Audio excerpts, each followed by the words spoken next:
Class 11th के सभी विद्यार्थियों, देखिए आज के इस वीडियो में केमिस्ट्री का 10 मार्च के लिए सेट सी हम सोल्व करेंगे प्रॉपर सॉल्यूशन के साथ में। 4 तरह के आपको हम क्वेश्चन पेपर यहाँ पर प्रोवाइड करवा रहे हैं, set A, set B, set C और सेट डी। साथ में आपको हमारी जो पर्सनली ऐप है एनसीईआरटी कोचिंग, उस पर आपको इसकी स्पेशल पीडीएफ भी दी जा रही है। अभी तक आपने एनसीईआरटी कोचिंग डाउनलोड नहीं की है तो आप प्ले स्टोर पर जाकर एनसीईआरटी कोचिंग ऐप सर्च करके डाउनलोड कर लीजिएगा। एनसीईआरटी कोचिंग के नाम से ऐप आ जाएगी तो आपको उसको डाउनलोड कर लेना है, ठीक है। और आपको स्पेशल पीडीएफ इसकी मिल जाएगी, ठीक है। जैसा कि आप जानते हैं, जो आपने फिजिक्स का पेपर दिया है प्रॉपर वही आया था जो आपको हमने बताया था, और साथ में आपको दी थी हमने स्पेशल पीडीएफ, ठीक है। तो चलिए शुरू करते हैं बिना किसी डाउट के, और चलिए देखते हैं क्वेश्चन को। तो चलिए आप देखें पहला प्रश्न कि 1 मोल नाइट्रोजन गैस का सामान्य दाब एनटीपी पर आयतन होगा। तो 1 मोल नाइट्रोजन गैस का सामान्य दाब एनटीपी पर आयतन कितना होगा? 24.4 लीटर होगा कि 24.8 होगा कि 28.0 लीटर होगा या 2.24 लीटर होगा? तो इसका आंसर है आपका 2, ठीक है। इसका आंसर आपका रहने वाला है यहाँ पर 22.4 लीटर, ठीक है। क्या रहेगा इसका आंसर? 22.4 लीटर। दूसरा है चुंबकीय क्वांटम संख्या निम्न में से किससे संबंधित है? तो ये है आपकी अभिविन्यास से। किससे है? अभिविन्यास, ठीक है। तीसरा देखिए आधुनिक आवर्त सारणी किस गुण पर आधारित है? तो ये है आपकी परमाणु क्रमांक, ठीक है। क्या है इसका आंसर? परमाणु क्रमांक। चौथा देखिए शुद्ध जल का पीएच मान कितना होगा? तो शुद्ध जल का पीएच मान होगा आपका 7। कितना हो रहेगा? बराबर 7 रहेगा। पांचवा है निम्नलिखित में से कौन सा यौगिक एल्कोहल का क्रियात्मक समावयवी है? तो ये है आपका ईथर। क्या रहेगा? ईथर, ठीक। छठा देखिए मार्कोनिकॉफ नियम अनुसार प्रोपीन पर HBr के योग से मुख्य उत्पाद बनता है। तो कौन सा? 2-ब्रोमोपेंटेन, ठीक है। क्या रहेगा? 2-ब्रोमोपेंटेन। चलिए इसके बाद में है ये आपके इंग्लिश मीडियम वालों के लिए चूज द करेक्ट आंसर, ठीक है। चलिए पहले का आपका रहेगा ए, दूसरे का दूसरे का सी, तीसरे का बी और चौथे का 7 रहेगा, ठीक है। इसमें ईथर आएगा और इसमें आएगा आपका 2-ब्रोमोपेंटेन, ठीक है। चलिए तो ये आपने अच्छे से स्क्रीनशॉट ले लिए होंगे, कंप्लीट अच्छे से करना है। क्वेश्चन नंबर 2 में आप देखिए रिक्त स्थान भरिए। पहला है पदार्थ के घनत्व का एसआई मात्रक खाली स्थान होता है तो किलोग्राम प्रति मीटर क्यूब। दूसरा देखिए अमोनिया अणु की आकृति खाली स्थान होती है पिरामिडी। कैसी होती है? पिरामिडी, ठीक है। एथिलीन अणु के दोनों कार्बन परमाणुओं पर खाली स्थान संक्रमण होता है तो sp²। चौथा देखिए बर्फ के जल में पिघलने पर एंट्रॉपी में खाली स्थान होती है वृद्धि होती। क्या होती है? वृद्धि, ठीक है। चलिए जो पांचवा है लुईस की धारणा में इलेक्ट्रॉन युग्मदाता को खाली स्थान कहा जाता है लुईस क्षार। क्या कहते हैं? लुईस क्षार। 958 केल्विन पर जल के आयनिक गुणनफल का मान m² होता है तो ये आपका 1.0 × 10⁻⁻14, ठीक है, मीटर स्क्वायर। चलिए तो यहाँ से आप स्क्रीनशॉट ले लीजिए अच्छे से। इसी के नीचे ये आपके इंग्लिश मीडियम वालों के लिए, ठीक है। क्वेश्चन नंबर 3 देखिए सत्य सत्य लिखिए। पहला विकर्ण संबंधी तत्वों की विद्युत ऋणात्मक के मान लगभग समान होते हैं तो ये आपका सत्य है। दूसरा है प्रबल अम्ल और प्रबल क्षार की उदासीनीकरण ऊष्मा का मान 57.32 किलो कैलोरी होता है तो ये आपका असत्य है। तीसरा है बफर विलयन में अम्ल या क्षार मिलाने पर भी इनका पीएच मान स्थिर रहता है, तो ये आपका सत्य है। चौथा है H2SO8 में सल्फर एस की ऑक्सीकरण संख्या +6 है, तो ये आपका सत्य है। ठीक।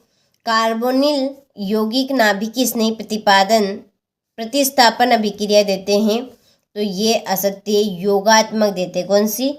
योगात्मक। ठीक है। एल्किन सजातीय श्रेणी का सामान्य सूत्र CnH2n-2 होता है, तो ये आपका असत्य है। इसका क्या रहेगा फिर? CnH2n होता है। कितना होता है? CnH2n। ठीक है। चलिए, तो यहाँ से आप स्क्रीनशॉट ले लीजिए अच्छे से। इसके बाद ये आपके इंग्लिश मीडियम वालों के लिए, तो पहला आपका ट्रू है और दूसरा आपका फॉल्स रहेगा, ये तीसरा ट्रू। ठीक है, तीसरा ट्रू, चौथा ट्रू, ये आपका फॉल्स है और ये आपका फॉल्स। ठीक है। चलिए, क्वेश्चन नंबर 4 में देखिए आप सही जोड़ी बनाइए। पहले द्रव्यमान संरक्षण का नियम है लेओजीयर। दूसरा पीएच मान की अवधारणा, ये है सोरेनसन। लेसेंगने विलियन है सोडियम निष्कर्षण। कार्बोक्सिलिक अम्ल, ये CnH2nO2। ठीक। चलिए, एल्डिहाइड और कीटोन है आपके CnH2nO, ये आपकी 5वीं जोड़ी। ठीक, तो ये आपकी जोड़ी हुई। अच्छे से आप कंप्लीट करें इनको। देखिए 100% आने वाले प्रश्न ही आपको हम यहाँ पे विजिट करवा रहे हैं। ठीक है। चलिए, ये आपके इंग्लिश मीडियम वालों के लिए। ठीक है। अब बढ़ते हैं एक वाक्य में उत्तर की ओर। तो देखिए पहला, सर्वाधिक ऋण विद्युतीय तत्व का नाम लिखिए। फ्लोरीन। क्या है? फ्लोरीन।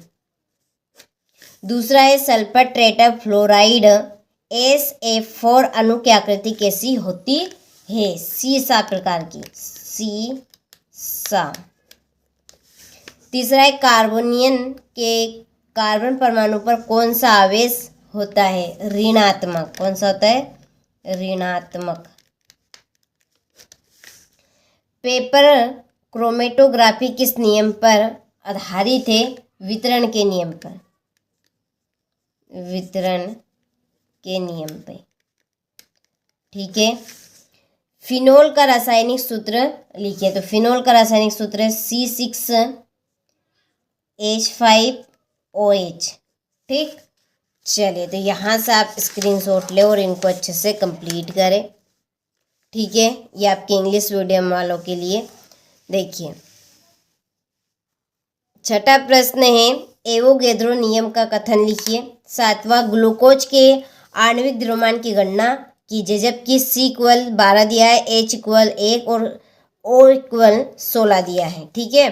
निम्नलिखित ब्रोस्टेड अम्लों के लिए संयुग्मी क्षारकों के सूत्र आपको बताने हैं। तो देखिए आप इस तरह के आपके ये प्रश्न रहेंगे। 100% आने वाले क्वेश्चन हैं, इनको आप कंप्लीट जरूर करके जाइएगा। ठीक। 10वां है, स्टोक संकेतन का उपयोग करते हुए निम्नलिखित यौगिकों को निरूपित कीजिए। ठीक। ये आपका 11वां प्रश्न, एल्काइन श्रेणी के 5वें सदस्य, ठीक है, मिसप्रिंट है थोड़ा सा, के किन्हीं दो समवायवी की संरचना एवं आयुपेशी नाम आपको यहाँ पर बताने हैं। ठीक। तो ये आपके इस तरह के यहाँ पर प्रश्न रहेंगे, अच्छे से आपको कंप्लीट करने हैं।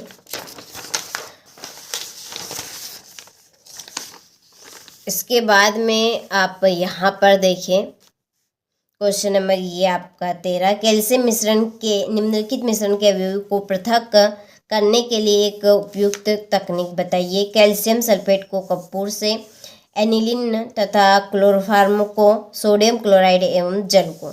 ठीक है। तो ये आपके इस तरह के प्रश्न रहने वाले हैं, तो इनको कंप्लीट आपको अच्छे से कर लेना है। देखिए ठीक है। 14वां है आपका, डी एवं ए ब्लॉक के तत्वों के गुणों में कोई 3 अंतर बताने। सम आयन प्रभाव क्या है? उचित उदाहरण सहित आपको स्पष्ट करने हैं। ठीक, तो ये आपके इस तरह के प्रश्न रहेंगे। चलिए 17वां है N2 अणु का ऊर्जा स्तर आरेख खींचकर इसका बंद क्रम आपको ज्ञात करना है। ठीक है, या 18वां प्रश्न, यह अथवा 18वें का हो गया। चलिए फिर है हमारा 19वां प्रश्न, निम्नलिखित रासायनिक समीकरण को पूर्ण कीजिए। यहाँ पर अभिक्रिया रासायनिक समीकरण दिए हैं, इनको पूरा करना है। ठीक है, चलिए ये आपका अथवा। और 20वां है, क्वांटम संख्या को परिभाषित कीजिए एवं इसके प्रकारों को उदाहरण सहित समझाइए। ठीक, तो ये आपके इस तरह के यहाँ पर प्रश्न रहेंगे, तो कंप्लीट आपको अच्छे से करना है। तो ये था आपका केमिस्ट्री का सेट सी, जो कि हमने सोल्व कर लिया है। इसके बाद में बहुत जल्दी सेट डी में आपको बताने वाली हूँ। ठीक है, जिसमें आपका प्रॉपर काम बन जाएगा। साथ में आप एक ले लीजिएगा स्पेशल PDF एनसीईआरटी कोचिंग से। ठीक है, अभी तक आपने डाउनलोड नहीं की तो आप प्ले स्टोर पर जाकर डाउनलोड जरूर कर लीजिएगा।